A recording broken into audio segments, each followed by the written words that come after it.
Welcome to the Stand By Us Conference 2020. We're talking all about multigender attraction at the intersections. Hello from Wajak Noongar Land, Perth. Sharing big bi plus pride from Wurundjeri Land, Naarm, Melbourne. Hi from Ghana Land, Adelaide. A big kia ora and hello from Te Wanganui, Atara, Wellington. Broadcasting wholesome bi plus vibes from Orang, Sydney. Well, from Meanjin, Brisbane. And hello to you wherever you are around the globe. We are so privileged to live in this part of the world. We recognise the strength and resilience of the First Nations peoples who maintain a continuing connection to these beautiful lands and waters, a right and responsibility that was stolen from them and never ceded. We acknowledge the traditional caretakers of each of the nations throughout Australia and New Zealand that we now share, and pay our respects to elders past, present and emerging. We would also like to acknowledge any First Nations peoples that are joining us today. Here at the Stand By Us conference, we are celebrating bi plus people, elevating bi plus voices and bringing together our amazing community. We care a lot about your well-being, so making this conference as accessible as we can from a mental health perspective. We don't expect that any session will be traumatic or overwhelming. Mostly there will be conversations, opportunities to connect and some performances. Some topics might be uncomfortable, including talking about biphobia, mental illness and various things our community experiences. You know yourself and your boundaries best, so we'd like to empower you to look after yourself and trust your gut on whether it is the right time for you to be engaged in certain topics.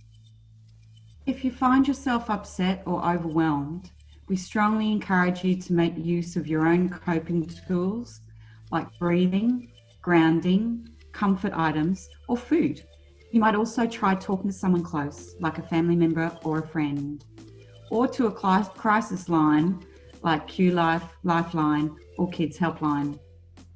We hope that connecting to the Bi Plus community online will be a mixture of fun, healing, interesting, and illuminating for you, and an opportunity to engage or re-engage with the greater LGBTQIA+ communities of Australia. You're not alone, and we're delighted to have you with us. And we hope you enjoy the conference. Bye bye!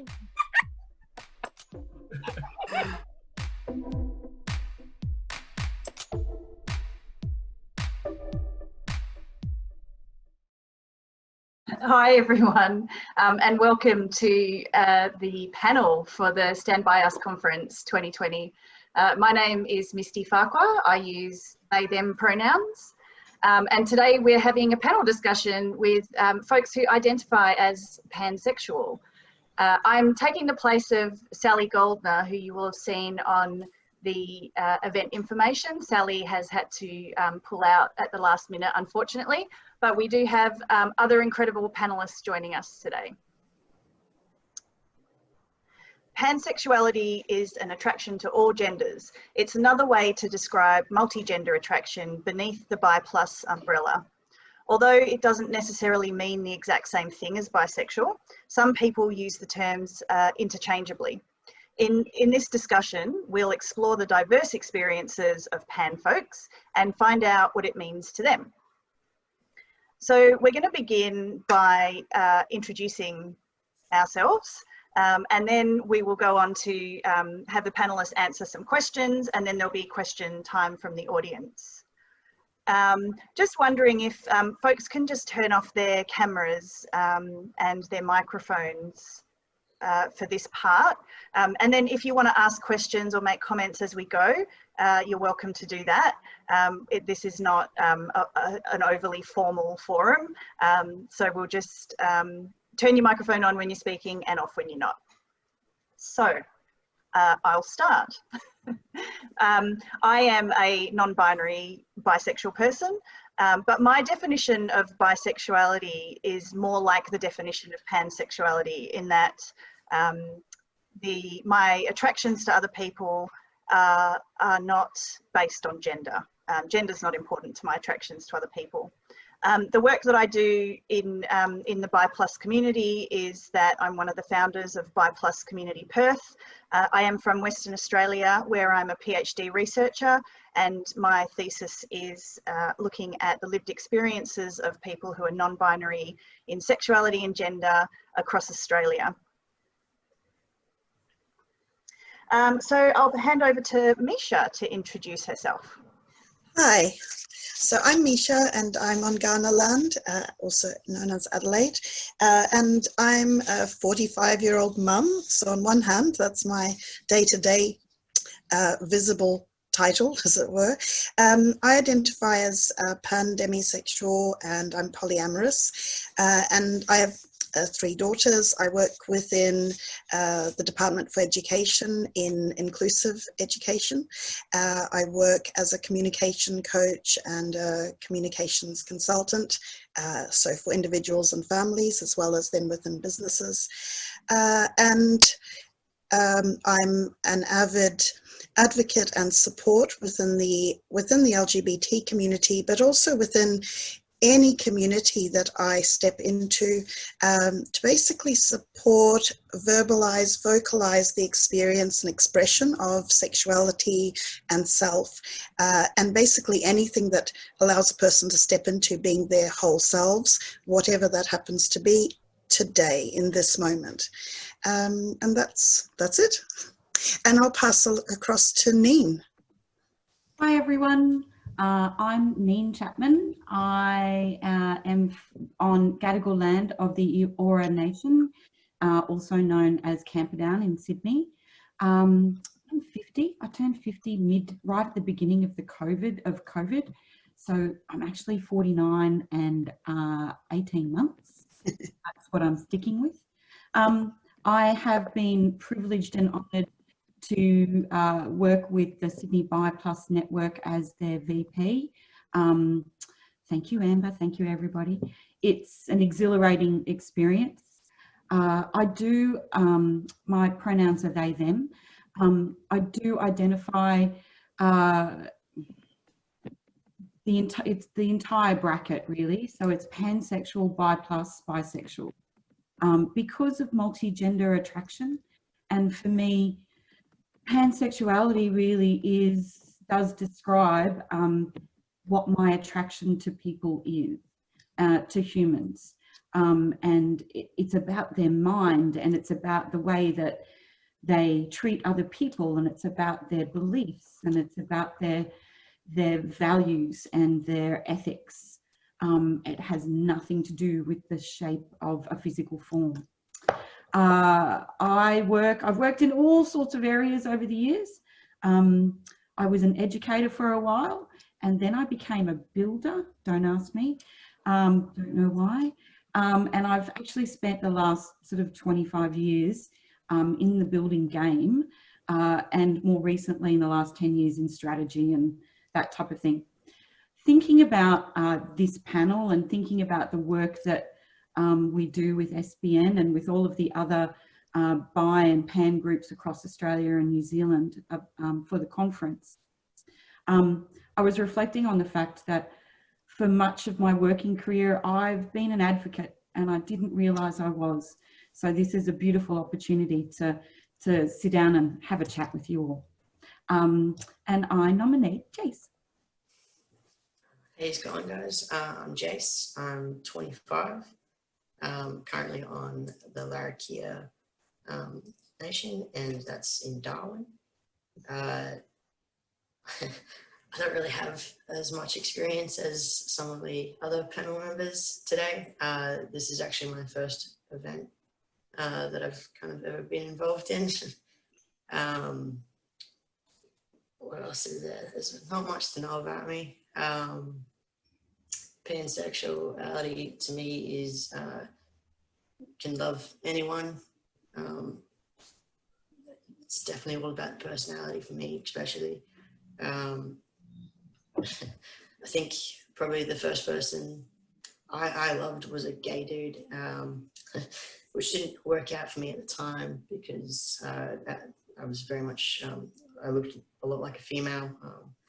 Even Oh, I'm a trans dude. I only just recently came out. Sorry, I should have said that earlier. Yeah, I think that's it for me. Misty, you can take it back. I will. I'll take it back. Thank you, Jace. And thank you to Misha and Neen for talking a bit about yourselves. I'm going to not talk about myself so much and leave it to the other panel members. I'm just going to be asking questions largely, but I will definitely jump in if it's appropriate. So I'm going to start maybe with you, Neen. You already spoke a little bit about what pansexuality means to you. Do you want to elaborate on that any further? Yep. Yeah. Oh, sorry, you may hear kitty cats. It's lunchtime and they think that they're going to get food. Okay. I apologise in advance. So pansexuality. Growing up, I had no terminology for being different. And I grew up in country Queensland and on a sheep station. So really isolated from people in general, but like I realised I was different when I was 8. So if you fast forward a number of years, the word pansexual and my understanding of it only probably was revealed to me maybe, I don't know, 5 or 6 years ago. Mid-40s, beautiful friendships with amazing people. I knew that I was attracted to the person.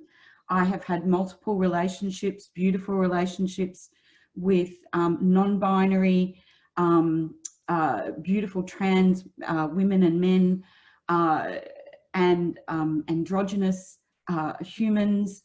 And I knew I was different, but I didn't have a word. So for me, to be able to talk about pansexuality and describe what it means, it actually is liberation. It's freedom, and it's the great honor, or the great reality to just be myself. For me, it's a really overwhelmingly beautiful thing.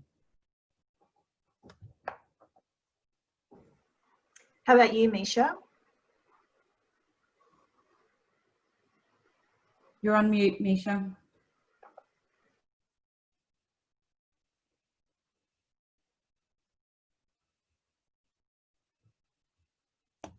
All right, I'm back. Sorry about that. Okay, for myself, it was probably, I didn't have the language when I was younger.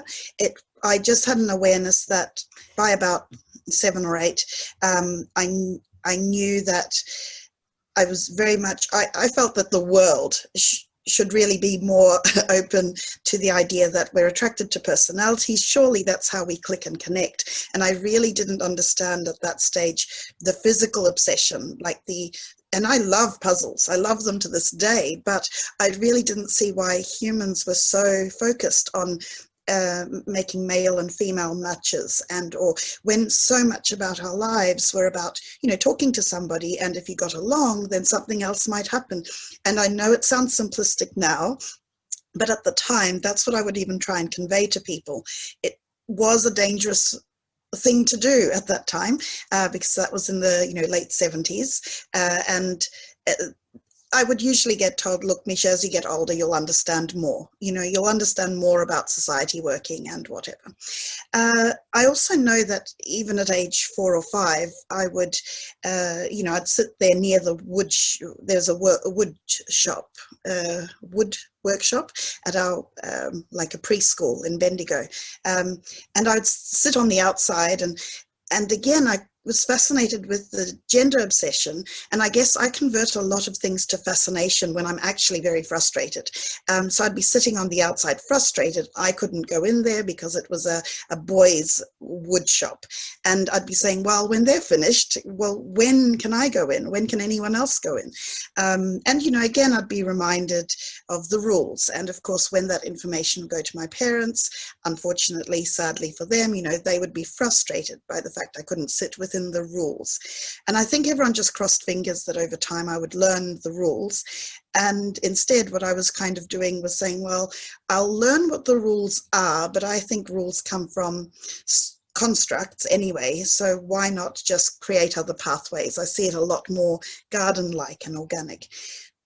And Misty, I have to say, I probably have forgotten the question, so that's what I'm going to go from. And I'll go back to you just in case I was going on a tangent, which, you know, you'll have to do. Misha, pull back. Okay, you answered the question, which was, what does pansexuality mean to you? Right, thank you. Jace, did you want to have a go at that? Yeah, I guess. Yeah, so I guess growing up, I didn't know what it was. I probably only really worked out what it was in the past few years as well. For a while there, like I first started feeling something for someone back in high school, and it was, I guess part of me was quite phobic of feeling the way I did for another girl. She was my best friend at the time, and we clicked. Everything was great.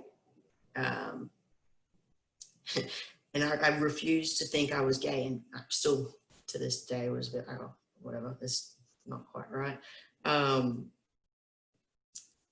I found male, and same type of thing. It didn't quite fit into the norms of straight or gay, and I kind of refused to put a label on either of those.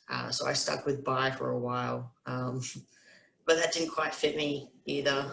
Felt it wasn't about how people look, it was definitely how they are. That's kind of how I fell into a relationship with my best friend. We've been together for 10 years, and we've just explored that, really got to know our own sexualities.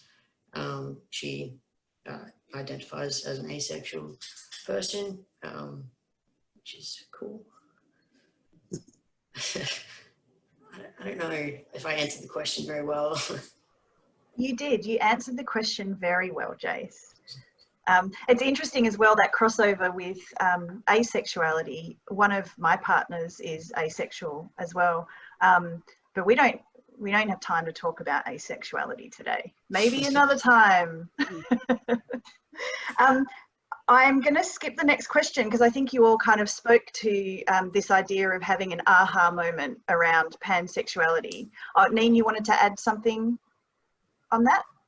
Aha moment for realizing that I was different. I was 8, sitting on the floor, naughtily watching Countdown with my older brother and sister, and Queen's I Want to Break Free came on. And I asked them a question. I asked my brother and sister a question. Are they dressed as, are they women? Are they, who, how? I was 8, like tiny and 8. And my brother answered it beautifully. He said, sometimes, darling, boys love boys, and sometimes girls love girls, and sometimes boys like to wear girls' clothing, and sometimes they really feel like girls. He just did this beautiful thing for me, and it was a moment. He didn't call it pansexuality, but he just explained the expanse. And he said to me, and even at 8, he said to me, you can love whoever you want. That's my little one. Freddie Mercury is a turning point for all of us, though, isn't he? Misha, did you want to add anything to the aha moment? Did you have something like I think it's less dramatic as that. I didn't really have a single aha moment. However, I think language opportunities grew. So from where I was 4 and 5, and I couldn't see that connect, and 7 and 8, and I felt that attraction to a personality made sense rather than the physicality. By the time I was in my mid-teens, I could see that a number of labels didn't fit. So I think my aha moment was actually more an aha number of years, where I was connecting with a lot of people who had very clear labels for themselves, whether it was being gay or straight or their sexuality, because my first partners were transgender. And so I was around people who had very strong views on which label they wanted. And what I could feel was there was not one label at the time that I knew that fit. And I actually detached from the idea of even having one. And if someone was to ask when I was in my teens, I would say, look, my name's Misha. That's what I can tell you. And what else do you want to know about me? Because unless we're planning to have a relationship, then pretty much that information is probably irrelevant. What's our relationship? And we can go from there. What's your interest? We can go from there. So it was, but even though it doesn't sound dramatic or a fancy story, to me, gaining clarity on what I could say was actually really important to me. Jace, any ahas? Not really. I was already in a relationship for quite a while before it was just like, oh, yep, that's what I am, not, yeah. So Jace, just off the back of that, does relationship status affect your thinking and representation of pansexuality? Not to me personally. Describing myself to others sometimes. Like up until last year, it was just easier to say I was a lesbian because a lot of people just wouldn't get it. So especially up here, it's quite a small area, and with my family and everything, it was hard enough to convince him that I liked the same gender. Instead of describing it was about the person, they still don't get that very well. So to me, no, it definitely does not affect my sexuality. And I actually probably add something, just Jace reminded me that the term pansexuality, I'm happy to use and I'm comfortable to work with, but in many environments I will go with bi or bi plus simply for the convenience or the ease of quicker understanding within a group or a workplace or a space that I'm in. It doesn't mean I can't go further, but sometimes if I just want the understanding it's beyond heteronormative, I'll go with the bi plus title for now, because even the plus on bi is enough to scramble things for an audience. So yeah. Yeah, plus I'm kind of over the joke, oh, you like pots and pans. Yeah.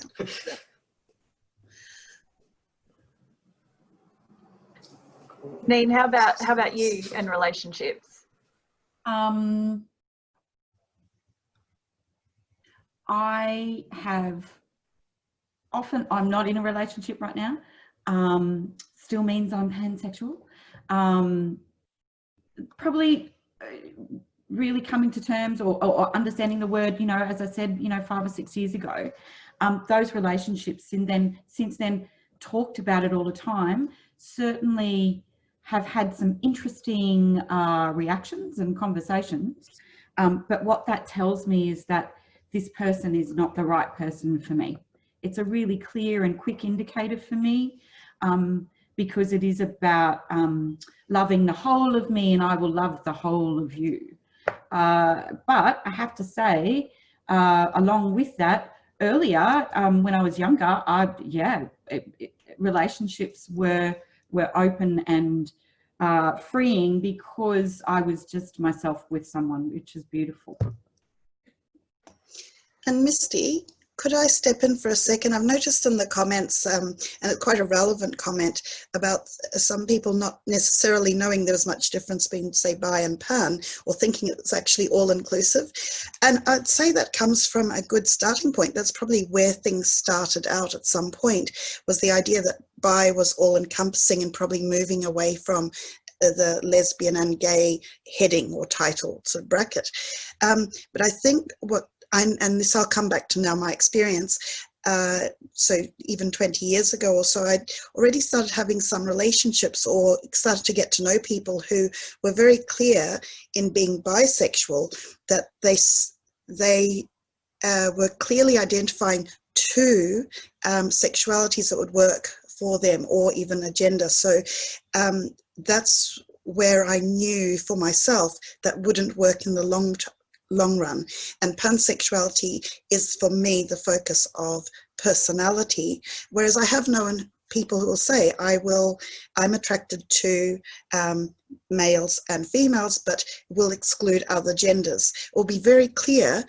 It'll be males and trans males and males, and no female identifying. So there are people who will draw clear lines in terms of their attraction. And again, no problem with that, but that's where I went, no, I don't have a binary path for myself, and pansexuality fit better for now.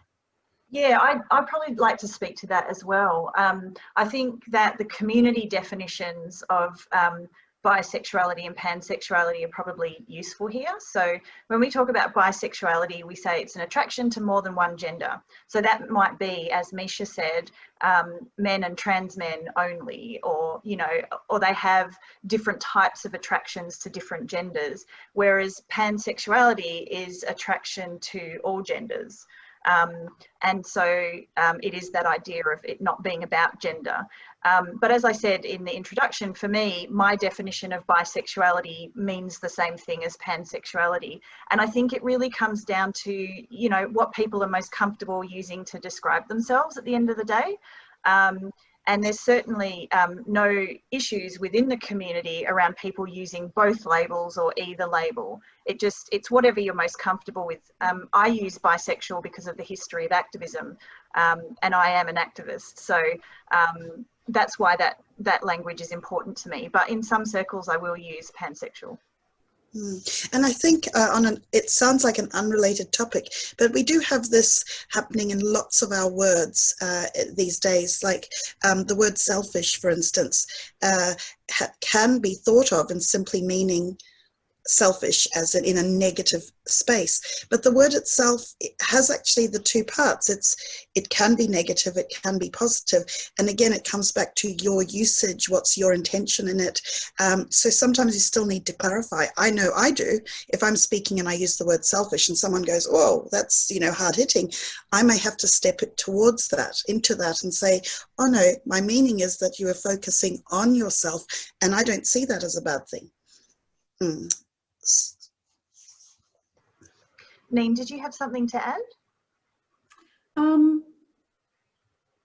As I said at the beginning, well, no, just forming a thought. Sometimes it takes a moment. I stayed up late last night and I shouldn't have.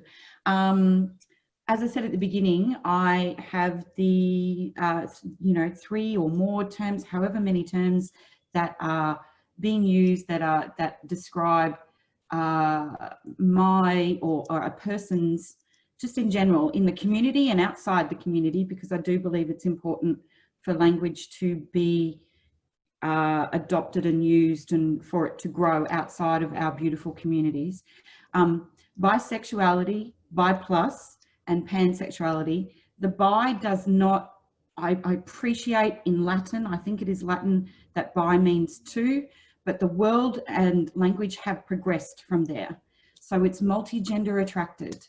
And for me, as I said at the beginning, it really is, I use all of them all the time. I'm tattooed with bi colours, I'm tattooed with pan colours. I feel really strongly about being sure that we try and use the right words. And I think I just read in a comment just a little bit further there, I think I did use when I was describing partners before or relationships before, trans man, trans women. Yes, are men and women, absolutely, just 100%. I didn't mean to cause offence to anyone. So I would love our relationships and sexuality to just be universal and for us to be able to live our lives freely and to love who we want. That's all it is. To me, it's as basic as that. Okay, so are there advantages to being pansexual, and what are they?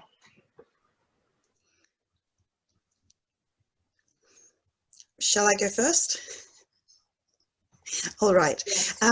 So I think advantages, I think advantage to anything is a matter of perception. So where now in my, I don't know, wise old age, that's how my children see it anyway, not wise, but old, that I can see the advantage to being pansexual and also being openly expressive about that, is that it gives me an opportunity to speak with people, and it gives me an opportunity to support people, and it also gives me an opportunity to be available to others, and it may not be directly. So that's a very human related advantage. That's if I choose to see it that way. And of course, there have been times, or there can be times in my life, where I don't see that as an advantage at all, because that may mean that I'm speaking with someone, and let's say on a personal level, I have a level of attraction, a level of interest, a level of curiosity, and I step forward, and it comes to the question of, well, how do you identify? Or, you know, there might be something there. And in that moment, as soon as that, I guess the opportunity and the sharing happens, that disclosing, well, I am pansexual, and in my case, yeah, polyamorous, so there's a different concept to love. And in that moment, you can see the disconnect from others, or a person who had interest, backing away from that interest. And for valid reasons, it's always a valid reason, it's their own. I may or may not discover that reason. Could simply be that I now suddenly seem scary, and 5 minutes ago I wasn't scary. I was someone who'd been happily chatting for an hour or longer, and that part doesn't always seem an advantage. However, it does, so then I'll segue back to the question, and that is, at the end of the day, the advantage is I will get to hear what people's thoughts are, and sometimes, if not said or spoken, I will see and experience who that person is very quickly. And that doesn't mean that it's set in stone. That person is on a journey of their own, but it might tell me quite quickly that we're not going to cross over together. We're not probably going to talk more, or we may do so at a distance, and with a professional respect, or back to a more, you know, serious relationship, rather than the friendly, let's go down and, you know, have a drink, or the friendly layer may have eroded for now. And that is an advantage, because in life, I know I hope to follow the truth daily, whether the truth in my own life, the truth in what I say, do my actions match my words, the truth when I'm working with clients and supporting workplaces is, who are you really, what are you trying to do? So an advantage to, I suppose, being pansexual is it gives me that opportunity to see people in their truth quite quickly. And that means it can come, advantages can still come with sadness. And I hear wealthy people say that all the time, that, you know, you can be extremely wealthy or have a lot of free dollars on your side and still be quite sad. And it might still be a limitation in some ways. So I think we can apply it across other things. But there you go, that's my space of advantage. Jace? What about you, Jace? Look, I really liked Anna's comment about that I could score a date with anyone, but and it's a little bit funny. For me, the advantage would be that, yeah, everyone has an opportunity, basically. Well, I mean, not with me personally at this point, but this. I don't know, like, I don't know, I've never really thought about how we're different to others.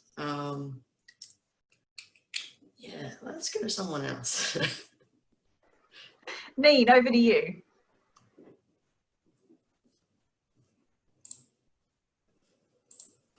You're on mute, Neen. Sorry, my kitty cat's really wanting lunch. Hopefully he stays quiet for now. Jace, I think that we are all the same as everyone else in so many ways, you know, fundamentally. The advantage of pansexuality for me is I am 100% in my head and in my heart and in my non-binary identity, me. It's not, for me, it's not about other people quite often.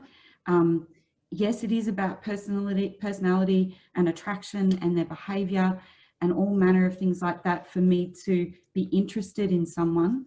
But pansexuality, the word, the term, the phrase, the meaning, how we talk about, just it liberates me from pretending to be something else. I pretended to be straight for a while. I pretended to be a lesbian for a while. I pretended to be non-sexual for a while.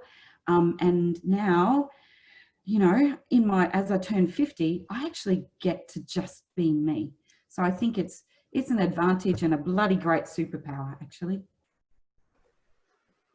Thank you, Neen. And there was a shout out to your flamingos. So I just wanted to draw that to your attention.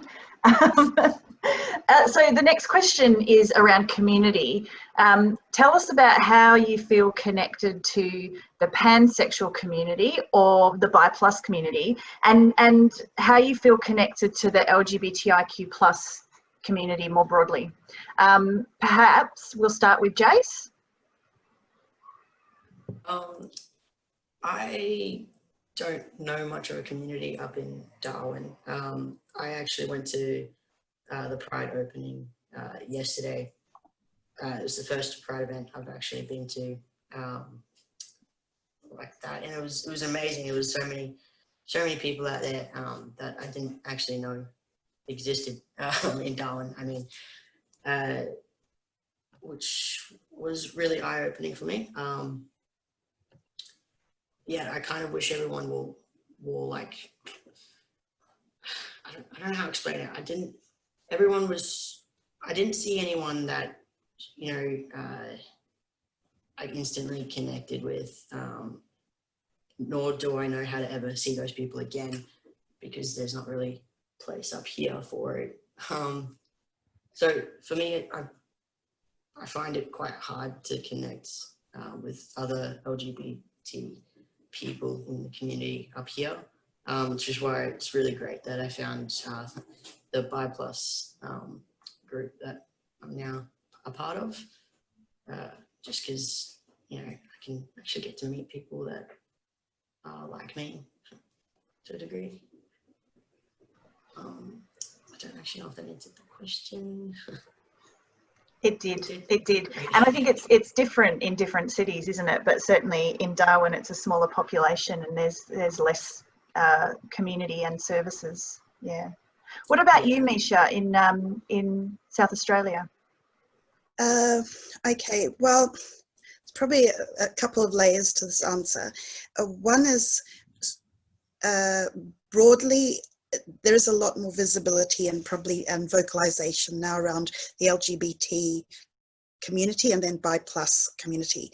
In a workspace, so I work, I'm in and out of a lot of workplaces, and very, because I come in as a diversity and inclusion specialist. And I think there's a comfort around the idea of LGBT community. And so therefore there's more discussion open up to that. And it doesn't stretch as far as, say, bi+. It kind of is just this bracket. Beyond that professional world, in Adelaide, I did run, it was online for 8 years, a bi+ bi-life community, and it was online. It was very much under the radar, so a lot of people connected in, and the conversations would happen quietly, personally. It would be after hours phone calls or messages, and people exploring themselves and where they were at in life. As for my connection now, I don't know if it'll come across the right way. I love a sense of community. I love the moments where I'll feel connected in to the LGBT community or the bi+ community. I will admit at this stage to a degree of reservation.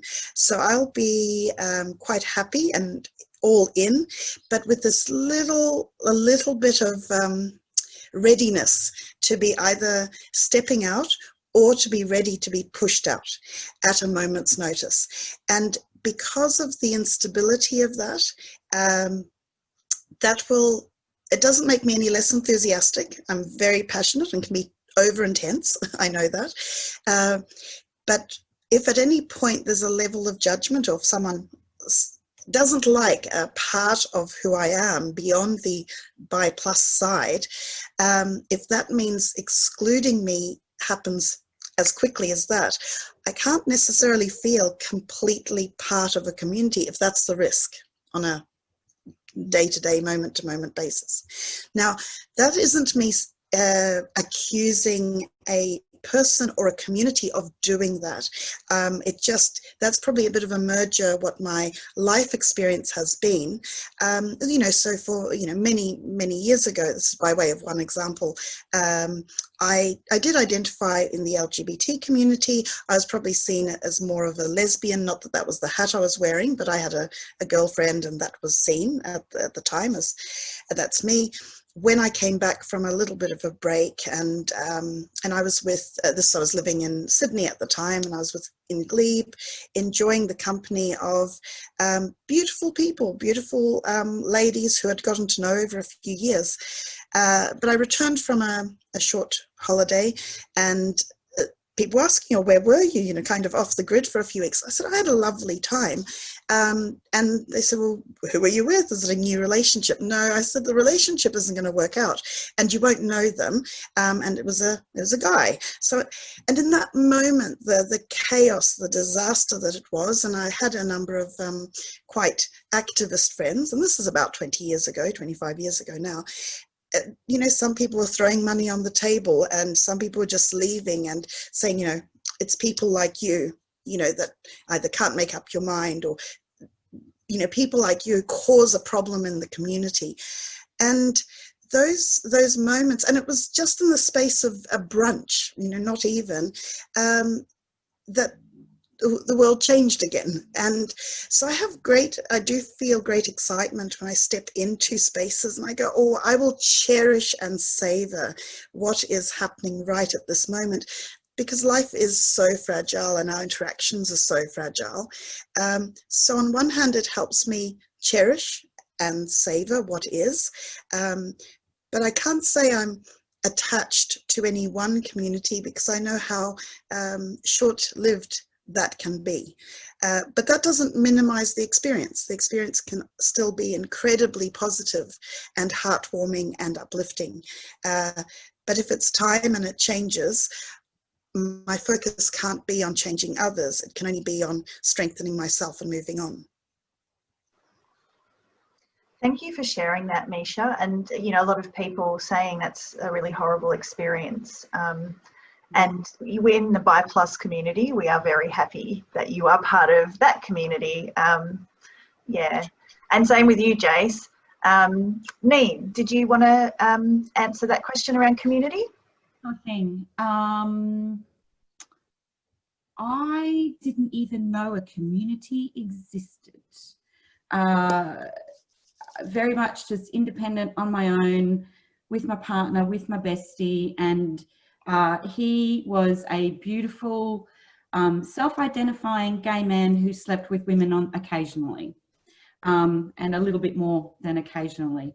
So he and I would talk about bisexuality and pansexuality. He was so supportive. He's no longer with us, unfortunately. Was so supportive, and we were together for 18 years.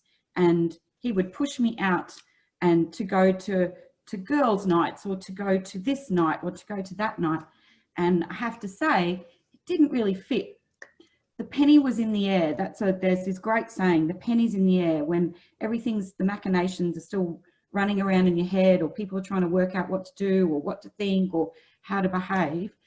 And I, after my partner passed away, I was lost.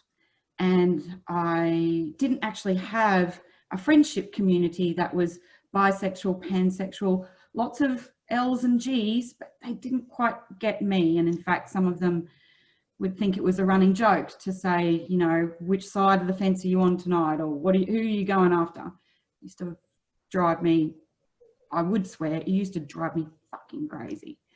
And then one day I did a search last January in 2019, and I found the Melbourne Bisexual Network, and I wrote them a letter, and Anthony Lekis called me back, and he directed me and put me in touch with Amber Loomis, and I have had community ever since then. Oh. Oh, that's beautiful. I mean, those answers really speak to how important it is to have community. And I wanted to point out on the standbyus.com website, you'll see all of the different community organisations for bi plus and pan folk that if you're looking for community around the country and in New Zealand, you can connect with if that's what you need and want. In the interest of time, I'm going to ask one more question, and then I'm going to open it out to folks who are here. The question, and a couple of people have asked this in the chat as well, the question is around what you would like to see the broader LGBTIQ+ community do or say, or how you would like them to involve you to be better allies to pan folk. Neen. Can I talk about that one? I'd like them to come to more of our stuff, more things that we put on, because I think that we do amazing community support and engagement within our letters, within pansexuality, bi plus, bisexual. And I think that we rail and get cranky when they don't understand, don't support us, don't speak well, don't use the right language. But I think that one of the things that we can do, or not we can do, but they can do, is actually come to some of our stuff and see the importance of using the right language and being good allies and being supportive and standing up for us. That's what they can do, I think, yeah. Misha? I don't have a short answer to that. Maybe one day I will. I probably have a more personal response, and that is with the idea that, you cast a stone and there's that ripple effect. And I think that in my day-to-day language, when I ask someone, simply as, so how do you identify? Or when I speak to, like, they'll say, oh, their name, and because I'm in and out of a lot of different environments, and I might see a difference between the name someone's written down on their page versus the name that they'd like people to call them, I can say, well, who do you choose to be today? So introducing language or examples of just everyday conversations and questions that show people that it can be quite simple to merge yourself or bring yourself forward.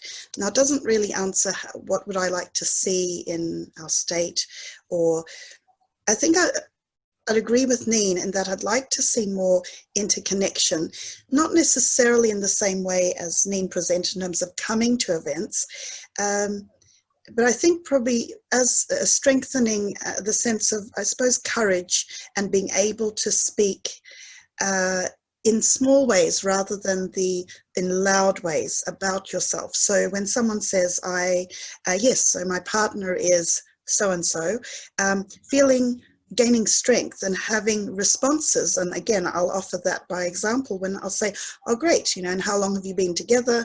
Or questions that are very much relationship focused rather than the surprise on what gender someone is or who they're choosing to be, or but weren't you with so-and-so, 3 weeks ago? Which can be a lot of the normal reactions and expressions. And as I do that on a day-to-day basis in the company of a lot of different people, that language spreads out. And I know I have had people occasionally come back and gone, I never really knew what to say to that. And now I do. And it's as simple as that. So I guess that's probably what I'd love, is as people gain courage and actually have something to say, that they also have different responses and ways of responding to others. Yeah. And Jace, how about you? I definitely agree with Neen and Misha. I'd love to see more people in the community actually know what pansexual is, and understand us a little bit better. I'd also think it would be really great if there was a bit more education around it. That we love who we love. It's not necessarily about the gender of anybody. I don't know if there's too much more to say, because like Misha and Neen said it really well. So. And probably Misty, that's a question I have for you actually. What would you hope to see? What's your perspective? I think certainly from a bi plus perspective, so that's including bisexual and pansexual folk, I would like to see LGBTIQ plus organisations actually start doing things that are specifically addressing the unique issues that bi and pan folk face, as opposed to lumping us in with gay and lesbian, because it means that bi and pan folk who are in relationships with someone of a different gender to them don't actually have services that are appropriate. And there's a lot of bi and pan folk in relationships with people of a different gender to them. So they are really falling through the cracks, and that's why our mental health statistics look so awful. Yeah. So we're at the end of our formal questions. I saw a question in the chat from Lewin, I think, which was, what kind of pansexual or bi plus media would you like to exist? If anyone else has questions, please feel free to either say them out loud or pop them in the chat. So media, Misha, while you're on screen. Yeah. I think I don't know that I would be looking for more divisive or divided promotion, as it were. I'm not saying that that's necessarily a bad thing, but I would love for any representation to be automatically inclusive. So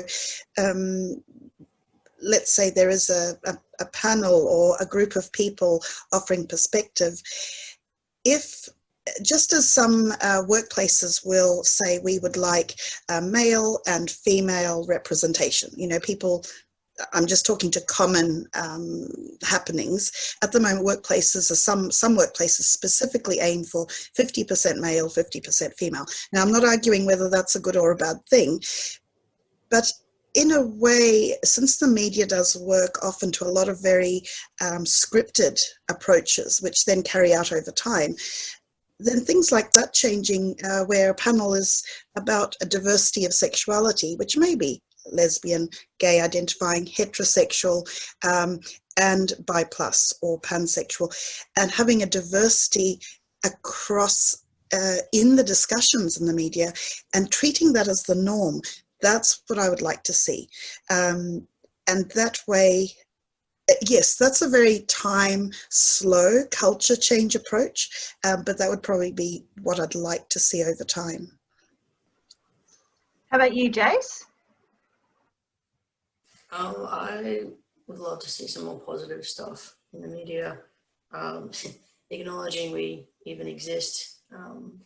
Like you see on your more mainstream TV shows now, there's usually a gay character in there, which is awesome for the community in as a whole. But I also would love to see people, not necessarily just loving the one sex. They can like all genders. Or how do I don't know how many of you guys know, but like the Veronicas, one of them is pan, she's pretty cool. And I think I definitely have more respect for them now because of that. Just knowing that, you know, people do acknowledge us and represent. And I think actually Jace raises a good point. And yes, that was the Veronicas and the visibility and people who are probably more well known, you know, or we count as famous in some way, as their voice becomes stronger and they're prepared to represent themselves more clearly. Obviously that adds to media presence. But I think actually every single person has the ability to do that as being in a way famous in their own lives. And when because if we look at the impact, say, of the Veronicas in just expressing that and stepping forward, however they chose to do that, that had an impact. And yet there would be a million people who heard that news and perhaps weren't impacted. And in a way, each and every one of us have that potential every day. I remember there was a birthday party once and I invited a number of people to it. And as people came down the hill, and again, you know, this might be about 15 years ago, so it's an older story, but as they came down the hill, I'd give them a hug because I was genuinely delighted. I get quite delighted when people turn up, you know. And so that was a genuine expression. And a number of years passed and I met that person again, and they said, oh, I have to tell you, I'm so glad we've crossed paths again, because we had a disconnect. And I said, oh, why? And they said, it changed my life. You know, when I came down that hill and you gave me a hug, and I had to step back to going, which moment are we talking about here? And again, it was the impact of just one moment of expressing genuine delight and saying hello to someone. Now, that's nothing to do with sexuality, but it had an impact. And I think it's important for us all to remember that we have the potential to impact people every day in just how we interact and exchange and share and how we are. And that can't be minimized, even though it may not be as big a spread as of contact as the Veronicas or anyone else out there on the red carpet. Yeah. Neen? I would like Sense8 to, does everyone know Sense8? I hope you do. If you don't, look it up. Season 1, Season 2. I would like more Sense8, please, for multiple reasons. I'm neurodiverse. I have dissociative identity disorder. I live with 24 personalities running around in my head every day, plus me. And I feel that that particular piece of media and production was the most beautiful, affirming thing I may have ever seen in my entire life. And basically my point really being is that if we want to see media that represents us, I think that we have to get involved in media, and we have to write our own stories for media and make sure that media pick it up. Because when they write, when monosexuals and heterosexuals and others write our characters, they don't get it. I have not seen that experience. I have not experienced that. Sorry, too excited now. I just noticed there's Sheila has popped up to ask a question. Sorry, Misty, were you going there? Yeah. Yes, yeah. So Sheila, I didn't know if you wanted to ask out loud or if you just want to write your question. Well, as the director of the Bisexual Book Awards, obviously literature is very important to me, so I'm wondering if each of you have a book with bi plus or pansexual characters or subject matter that inspired you, helped you, influenced you. Thank you, Sheila. Do you guys mind if I say something to that one? Of course. I was obsessed with Anne Rice's Vampire Chronicles when I was younger, and I recently watched the film again and realised how queer all of that was, but it was never, like, that language wasn't used in describing those books, but it was certainly an important safe space for me. And of course, we spoke to Sherry Eisner yesterday, who wrote Notes for a Bisexual Revolution, and I just think that book is so pivotal for so many of us. Sorry, Neen, did I interrupt you about to say something? No? Oh, was it you, Misha? Oh, no, I was just saying, go ahead, Misty. As for answering, no, I don't actually, I can't bring a book or a literary piece to mind. Despite being an avid reader, that's probably not where bisexuality or pansexuality came in for me. I've probably just been a much more hermit-like. So even when people mentioned, Freddie Mercury being a significant turnaround, on the side they're going, yes, I didn't really grow up with a lot of television. So it's I don't know, no book comes to mind. So I'll pass on to Neen. Wasn't a book, it was a poem. Don't ask me to recite it to you. I just remember the feeling that I got from it. It's a 17th, 18th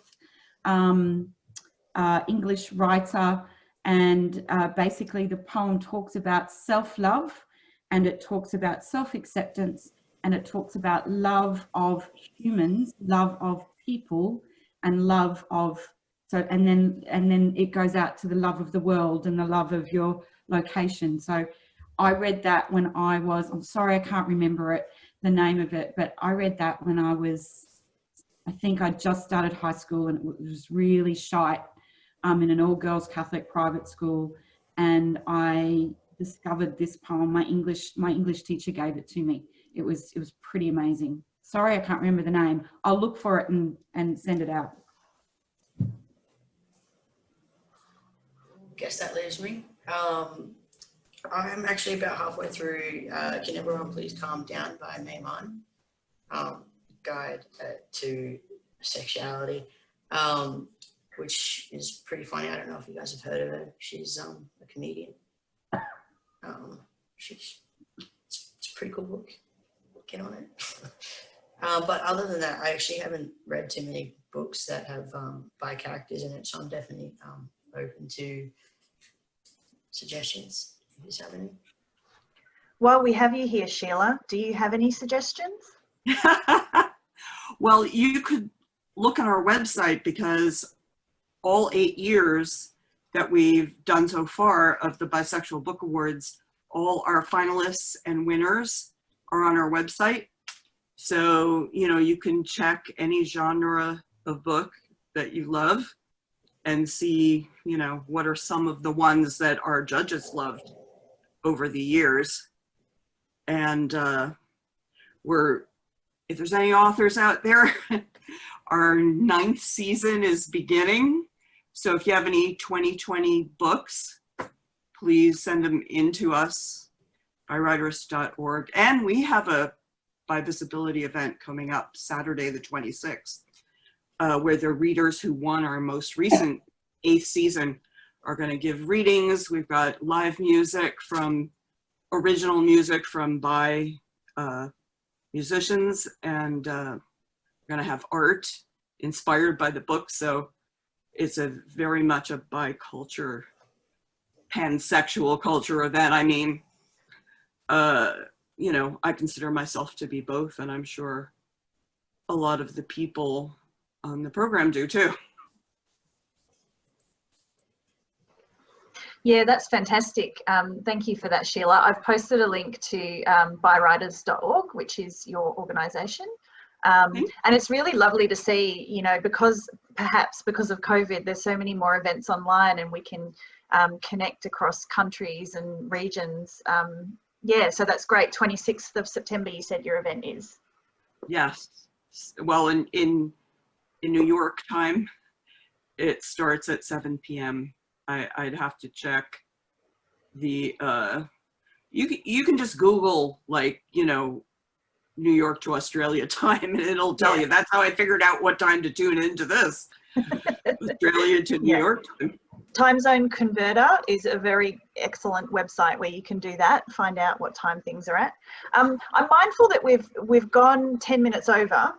And so we probably do need to wrap up to make sure that everyone's time is respected. I wanted to thank everyone for coming along. This has been incredible to have so many folks in a session like this.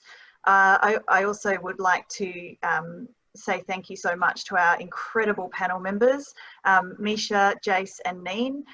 You've all been so frank and shared such personal stories, but I think it's just been so wholesome, and I think I've been like reading the chats when I can, and I think people have really taken away a lot from the event and from your sharing. So thank you so much. Neen, I have jobs to do now. I need to tell you all about the rest of the Stand By Us 2020 conference. And the website is standbyus.com, where you can see the full program of events. Please do get along to as much as you possibly can. There's lots of resources on that website as well. Neen, do you want to talk about the pun competition? Excuse me, Misty. Yes. I posted a question that hasn't been answered. Where do we do updates to the resources? Because the New Zealand group listing won't go to the right place. So if somebody's picking up on the chat, that's fine. But if not, where's the best place to update resources? Kay, I'll follow up on that for you and let you know.